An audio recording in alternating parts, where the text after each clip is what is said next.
Bienvenue dans cette nouvelle édition du Non-Stop Info. Au sommaire, définir la position commune de l'Afrique au sein du Conseil de sécurité de l'ONU. C'est le thème du sommet des 10 chefs d'État de l'Union africaine ce vendredi au Congo. Pallier aux lacunes de l'énergie thermique avec de l'énergie hydraulique ou solaire. Zoom sur les stratégies appliquées au Cameroun et au Bénin dans cette édition.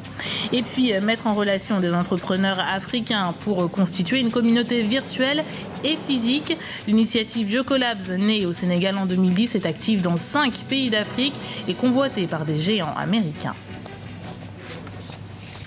Quelle représentativité pour l'Afrique au Conseil de paix et de sécurité de l'ONU. Ce vendredi, 10 chefs d'État africains se réuniront à Oyo, à 400 km de la capitale congolaise Brazzaville, pour débattre de la question. La réforme du Conseil de sécurité des Nations Unies demeure un dossier complexe. Les puissances ne parviennent pas à trouver un accord. Reportage de notre correspondant Serge Kofi.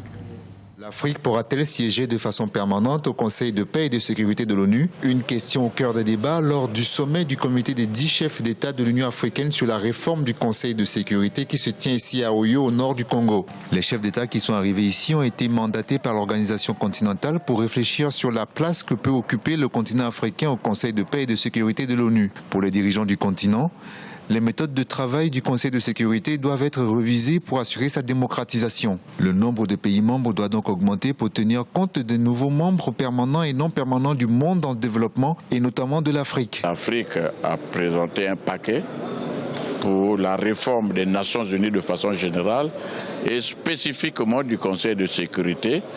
Et on fait le constat suivant lequel c'est le seul continent qui n'a aucun membre permanent. Donc l'Afrique se dit qu'il faut réparer une injustice historique, mais également rendre plus démocratique la composition du Conseil. Donc on demande qu'on élargisse le nombre de membres permanents. On pourrait avoir 2, effectivement, pour l'Afrique, mais avec droit de veto, comme les autres membres permanents. La rencontre d'Oyo revêt un enjeu à bien des égards. Il s'agira de proposer lors du prochain sommet de l'Union africaine à Malabo au mois de juin une position commune du continent africain face à cette question. L'Afrique a 1 milliard d'habitants avec 54 membres. C'est un continent émergent qui a une voix et qui peut voter au Conseil de sécurité. L'idée est que nous devons garder et que nous devons continuer à négocier et défendre notre position. Le comité des 10 chefs d'État comprend le Congo, la Guinée équatoriale, le Sénégal, la Zambie, la Libye, l'Ouganda, la Sierra Leone, la Namibie, le Kenya et l'Algérie. La revendication africaine pour un siège permanent au Conseil de paix et de sécurité de l'ONU a commencé en 2000. Selon les ministres présents à cette discussion, cette question ne semble pas avancer. Aujourd'hui, près de 80% de l'agenda du Conseil de sécurité et de paix concerne l'Afrique et les résolutions qui y sont prises sont très peu représentatives de la vie des Africains. En Mauritanie, dans un peu plus d'un mois, le 21 juin 2014, les électeurs désigneront le futur chef de l'État. Sur les 7 candidats en lice, 5 candidats ont été retenus, 3 hommes, 1 femme et l'actuel président Mohamed Ould Abdelaziz qui briguera un second mandat. Présentation plus précise de ces candidats avec ce reportage de Franck Dauphin. Ils seront finalement 5 candidats dans la course à la présidentielle en Mauritanie. Parmi eux, 2 se sont déjà présentés pour une fois au moins à une élection présidentielle. Mohamed Ould Abdelaziz, actuellement au pouvoir, et Ibrahim Assad, candidat de l'Alliance pour la justice et la démocratie, mouvement pour la rénovation. Les 3 autres, Boidiel Ould Oumeid, Biram Ould Daabeid et Leila Mariam Ment Moulay Idriss, sont pour la première fois candidats à une élection présidentielle. L'opposition composée du Forum national pour la démocratie et l'unité, mais aussi l'APP, l'Alliance populaire progressiste, ne participe pas au scrutin. Le poids du boycott peut ne pas être reflété par les chiffres, ni par la participation, ni par les chiffres. Vous savez, les chiffres ici, on peut les faire et les défaire. Mais ce qui est important, c'est que cette élection, certainement, elle intervient à un moment où il y a des dirigeants historiques de l'opposition qui, bien sûr, ne pourront plus, après, à cause de l'âge, se présenter.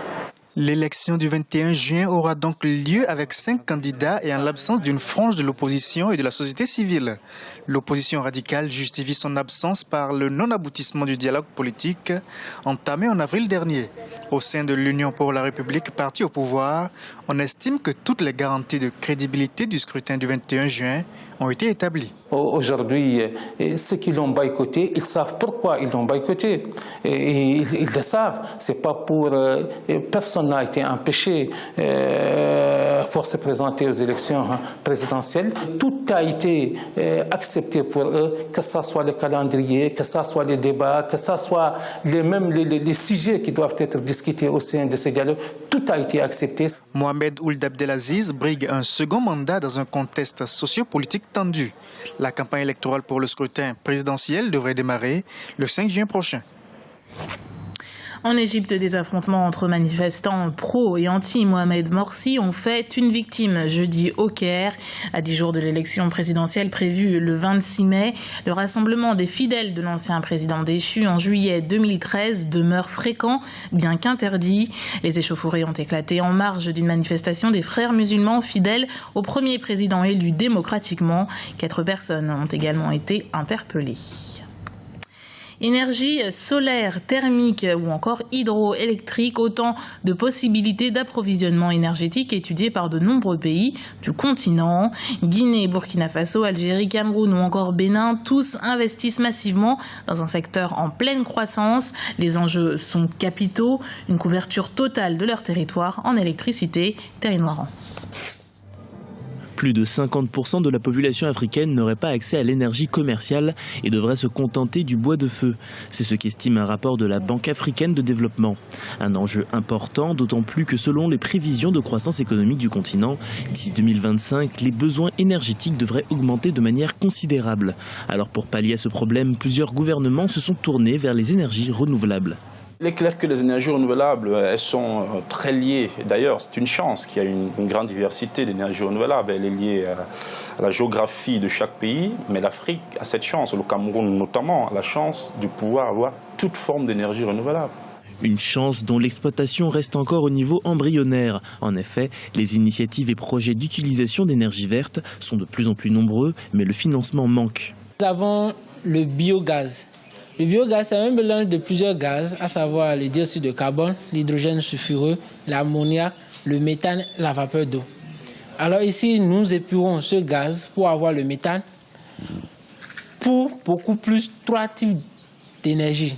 L'énergie de cuisson pour cuisiner, l'énergie d'éclairage avec des lampes à mèche et l'énergie électrique. Une exploitation à petite échelle qui fait ses preuves et mériterait de se frayer un chemin dans les grandes villes et grandes entreprises. En effet, l'Afrique représente une source importante de réserves naturelles et d'énergie renouvelable, en particulier en Afrique subsaharienne. Le continent pourrait ainsi y avoir la main mise sur ce marché qui inéluctablement sera le moteur du monde énergétique.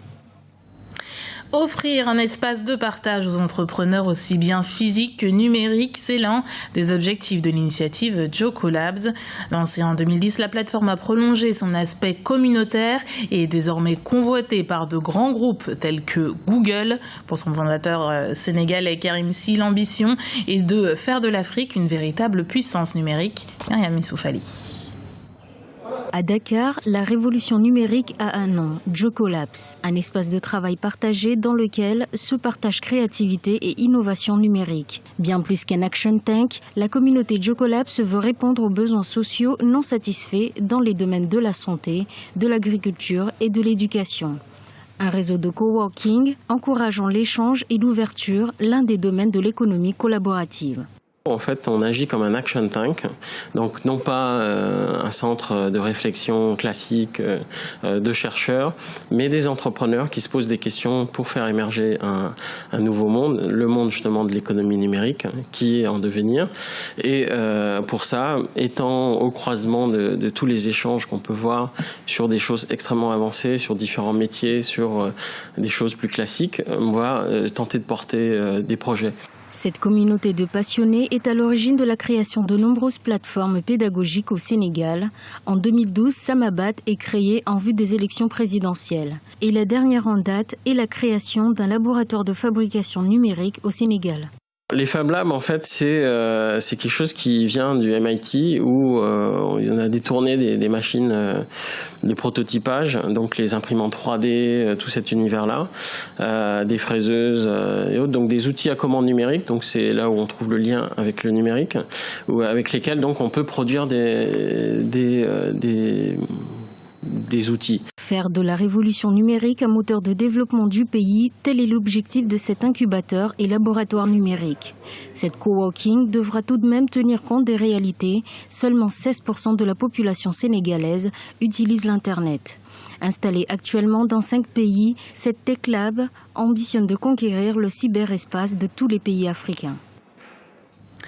Comme tous les 13 mai au Niger depuis 1991, la femme a été mise à l'honneur. Une journée de la femme nigérienne dédiée à celles qui se sont battues pour participer à la conférence nationale au même titre que les hommes.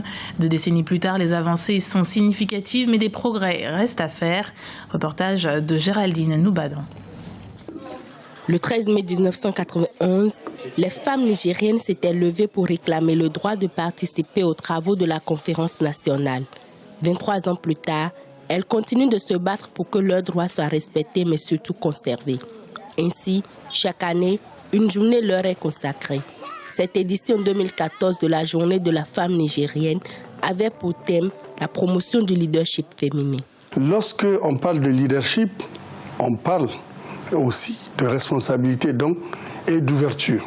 Lorsqu'on parle de leadership féminin, c'est aussi l'expression libre de la femme dans le domaine de l'emploi, dans le domaine socio-professionnel, dans le domaine de la créativité, dans le domaine de l'innovation. Loi sur le quota, politique de la promotion de la femme dans l'administration sont quelques-unes des avancées que la femme nigérienne a obtenues au fil des ans à travers des luttes quotidiennes.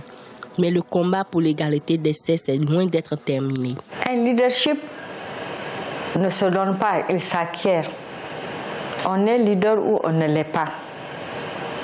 Maintenant, c'est à nous de faire en sorte que les autorités acceptent que la femme a une place dans la société. Et c'est ce que nous sommes en train de faire. En 23 ans, la femme nigérienne a certes obtenu des résultats pour son émancipation. Mais tant que la femme rurale ne connaîtra pas ses droits, il restera toujours du chemin à faire. Rédaction, merci de l'avoir suivi. Retrouvez dans un instant une nouvelle édition du Non-Stop Info sur Africa 24.